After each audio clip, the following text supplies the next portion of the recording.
What's up YouTube, Dal here from Zeph4 Games, and today I'm going to bring you an update to Dracoslayers, but this time it's also going to involve the Odd Eyes Vortex route as well, with some spicy additions. Now I'm going to start this video off a little bit differently, because I'm going to show you a combo that I was challenged in order to make, and that is the old combo with the Dracoslayers of still being able to get into Baron de Fleur through the entrainment, and the new combo of getting into Vortex. Now, Vortex is specifically a 2-card combo in order to get there, and I'm going to show you what happens when you add Majesty to it. Now, this is a very specific combo, but being able to build the deck like this gives you the options of going one route here, which will guarantee Vortex, and then whatever else you have can go another route. And then you've got one option here, which will be able to get you all the way through to the entrainment version, Baron de Fleur, and everything else in between. So, let's start off with the Vortex combo. So you normal summon your Joker. Joker will then search you out one part of the combo, and that is of course going to be your Seer. So Seer is the brand new card from Crystal's Revenge, and it's really, really good. You'll see it in action as we play it out here.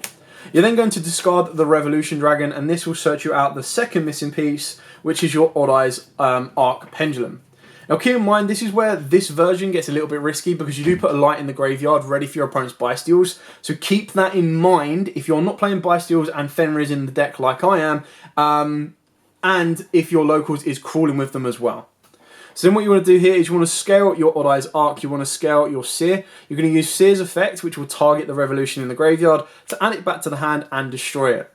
Because an Odd Eyes card was destroyed, you get to trigger the Arc Pendulum effect, and this will let you special summon out Dissolver. You then use Dissolver's effect to fuse itself and the Arc Pendulum in order to get you a Vortex. Now, up until you make Beyond the Pendulum, you will be protected from absolutely everything.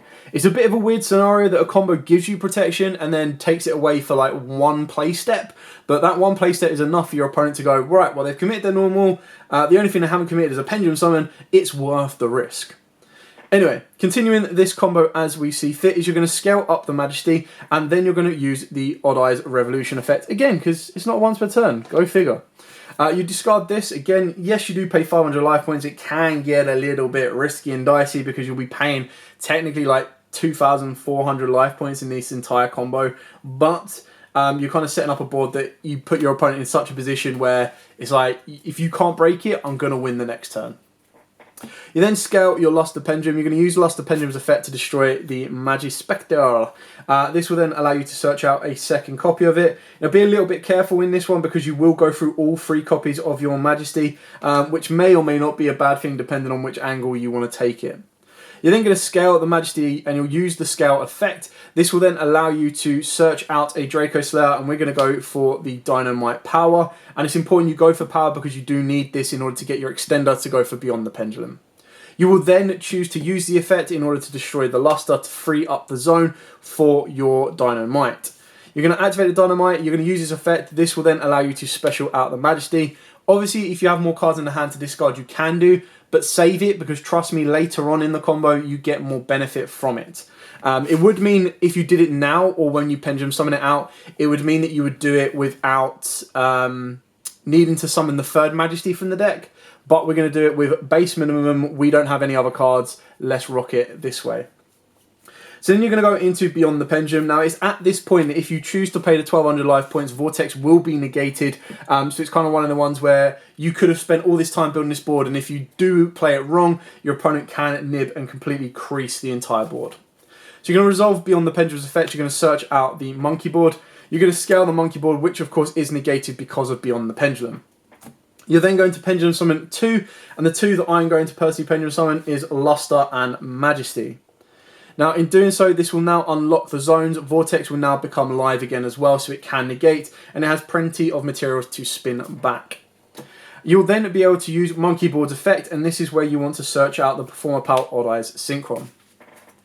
Off the back of this, you now have a couple of options. You can either make the rank 4 Dracoslayer, or you can make Ignista, which is exactly what I'm going to do in this scenario. Because I want to get to that field spell, that's the way we want to do it. So, what you're going to do here is you're going to sync those 2 together. You're going to go into the good old favourite of Ignista. So you're going to summon out the Ignista, probably put it in a zone that a Link monster doesn't point to, just in case. You're going to use Ignista's effect. This will then allow you to special summon from the deck the final Majesty. And the reason we do this Keep in mind that Majesty cannot be used as, I believe, synchro material, so keep that in mind. You will then be able to use Majesty's effect, discarding the Odd Eyes, and this will then allow you to search out the field spell. So this will complete the ability of 3 spells in order to use Selene. Now, personally, in this scenario, I would go for Iris, but the only thing Iris will do will search you out a follow-up for Revolution or anything else the next turn. Alternatively, if you want to kind of lock your opponent down and you know they don't play spellcasters, you go for Secret Village, or you go for Necro Valley. Now, personally, you've got the tier matchup, you've got the Flunder matchup, and then you've got the generic extension and plays that you need.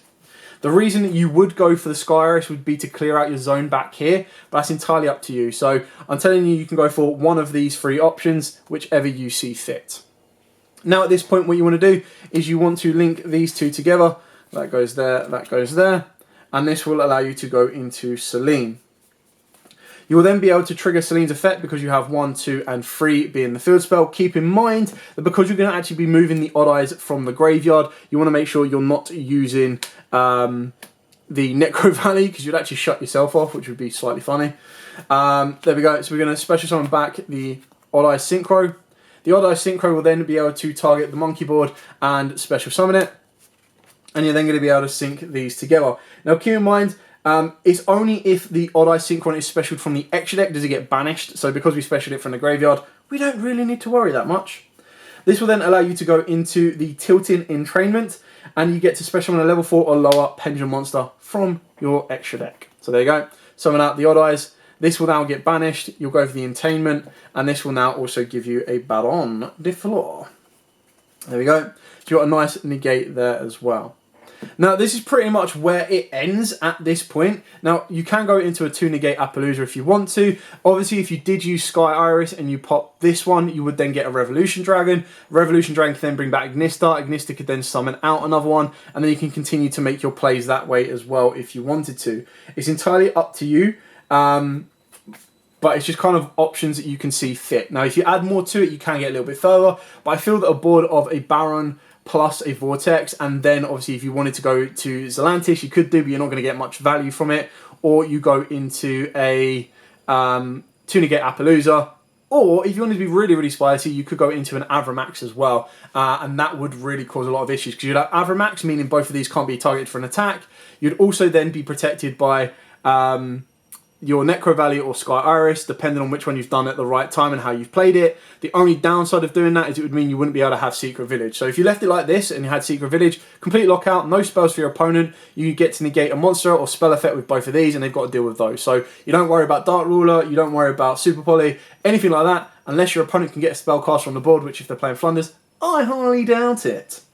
So that's pretty much the combo. I just wanted to kind of show you all of the details and all of the trimmings. I'm now going to show you the profile, and I'm going to go through it as quickly as I can because I've used up a lot of your time already. But this just kind of shows you, is it worth playing this way or not? And you can make your own decision from there. So I'm going to reset the board state, and I'll show you this all-important profile. To dive in headfirst into the profile, pretty standard on the Magispector lineup, we are playing triple Bambuku, which obviously equals triple Majesty. Now in this version, if you're going for the Vortex play, you probably want to swap out one Bambuku for a third Skullcrabrat, and then that would shift your priorities from being your Dracoslayer combo to the Odd Eyes combo as well, because you saw in that combo that we needed to open up very specific cards.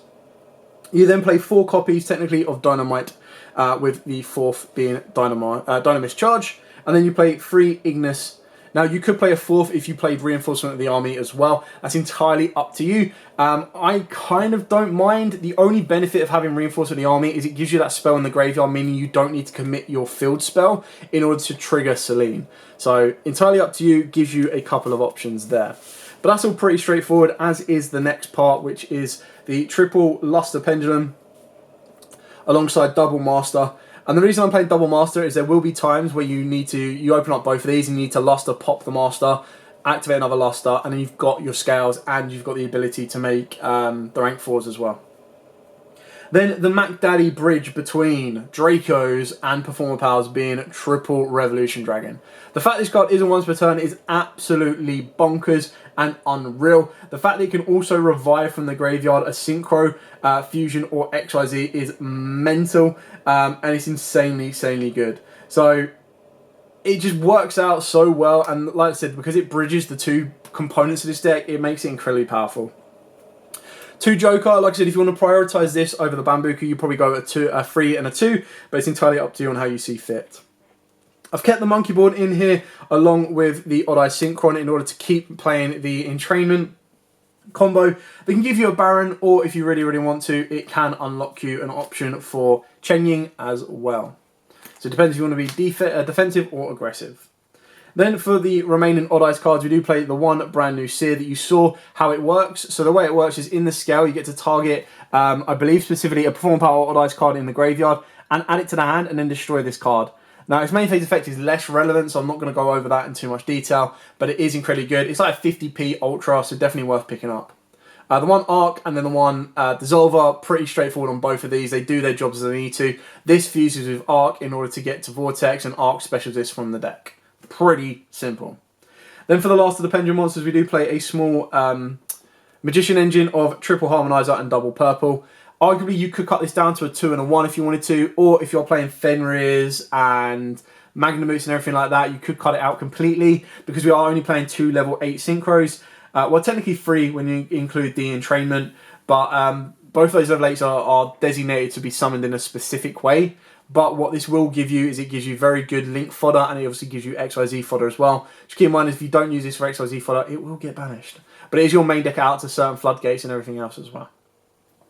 So that's it for all the Pendulum monsters. So minus the one spell, it is a 33 card Pendulum monster lineup, and then 7 cards that are spells. 1 being the Dynamite Charge, 2 being Triple Tactic Talents, and then a range of field spells in the form of Secret Village, Necro Valley, Sky Iris, and Set Rotation. Now, I know a lot of you be like, whoa, where's Set Rotation? Well, the way it works is quite honestly, if I open up Set Rotation, I don't even need to worry about the Majesty, but if I get Majesty as well, it's just the icing on top of the cake. Because what you do is you go Majesty first, get the Sky Iris pops, searches whatever you need, and then you activate Set Rotation, give them Secret Village and yourself Necro Valley. Or you can give yourself Sky Iris if you've already gone through this, it doesn't really matter. If you don't open up Majesty, you can just go Set Rotation. But the idea is, by giving them a Secret Village under Set Rotation, they can't activate anything else without replacing Secret Village. They can't activate Secret Village if they don't have a spellcaster. And what I mean by that is, if they activate it, but don't have a spellcaster, they can't activate a second field spell anyway.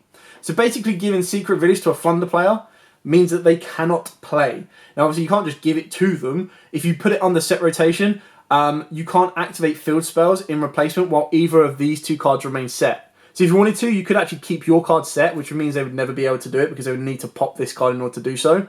But they would still need to flip the Secret Village in order to activate their stuff. And unless they've got a spellcaster, they can't activate no spells. So it's a nice little mini lock that causes them a lot of issues. Moving on to the extra deck, this is all going to be pretty straightforward and staple, apart from the added spice in order to solidify the mixture of combos. So, double Ignister! Incredibly powerful card, absolutely love it. The fact that this can now summon out more Dracoslayers than the past of being Luster and Master is insanely beautiful, and I love it. The one Dynamite, and then the one Majesty Paladin. So pretty straightforward and simple on those. They all have their job to do. These 2 are Mac Daddies. This one is Mac Daddy. This is one of the secondary Mac Daddies. The fact that they can be banished, brought back with Zalantis, and then resets their effects so they can be used again is mental. Just saying. For the XYZs, we've got the one Baguska and one Abyss Dweller. So these are purely just, if you are playing a very heavy graveyard deck, you activate Abyss Dweller, shuts down 90% of the meta, and then you've got Baguska if you get D-shifted. So, best of both worlds. The one card that I couldn't find was my second Beyond the Pendulum. So I have only got 1. So I've gone with, which works out kind of okay. It's just, if it gets negated, I'm in a bit of trouble. So I do need to try and find the space for it. But you've got the Beyond the Pendulum, IP Masquerena, which will lead you into Unicorn, which will then ultimately lead you into Selene and Appaloosa. So we know how powerful Selene is. We saw her in the combo. The issue is she doesn't really have a boss monster to go up to, apart from Zalantis or Appaloosa. So you can change that if you want to, but the idea is that when you make that play, you've already got an Ignister on the board. So you're either going to use Ignister's effect to pop and spin, and then use it with Selene to make Zalantis, make another Ignister, use his effect again, banish it with Zalantis, bring it back again. So you just constantly keep picking apart your opponent's board, which is really, really cool. And then for the combo pieces, of course, you do play the one Vortex, pretty straightforward and simple on that one, and then one Tilting Entrainment and Ballon de Fleur. A couple of other alternatives if you want to. I have cut the Hieratic Seals because I've cut Sloth, but if you want to put Sloth back in, then of course you can play the Seals, which is a very good option. I just need to make space for these. You've also got Chen Ying as an aggressive alternative or a budget alternative to Ballon de Fleur. And then the last one that I really like the idea of is Gatling Ghoul. And I might actually consider siding this in, because it's one of these ones where if you get to game 3, you burn through so many life points. You already saw in the initial first combo, before you even got to Vortex, you burn for 500 at the very least. However, in that combo, should you summon out the Gatling Ghoul, you'll actually burn your opponent for 400 at the base minimum. So if you're able to actually extend further before you summon out that Gatling Ghoul, you can burn them for more and cover off the deficit that you've already paid. It just gets tricky if you activate a second revolution and you activate Beyond the Pendulum, because then you're climbing back from a 2400 LP deficit, which can be a little bit tricky. Anyway, that is pretty much it for the profile. The best of both worlds is what I would like to call it. I've really enjoyed this deck. This is my, like, at current, this is like my second favourite deck alongside Dark Worlds. I'm just having so much fun with both the decks because they're a little bit different and they're really fun. So, if you have got this deck, it is actually incredibly cheap to pick up. Like, I picked up the main Dracoslayer core for like 20 quid. The Art Pendulum can get a little bit tricky because it's about 10 quid a copy. But that being said, Sears like 50p, and everything else should be relatively easy to pick up. Revolution might be a bit of a pain, but and Bambukus, but if you go for the Revolution or the Vortex combo more consistently, then you rely on Skullcrab Rats more than Bambukus anyway, so you can kind of cut some costs there as well. But for now, thank you so much for watching. Don't forget to like, comment, subscribe, share. Till next time, guys, as absolutely always, stay safe, and of course, happy dueling.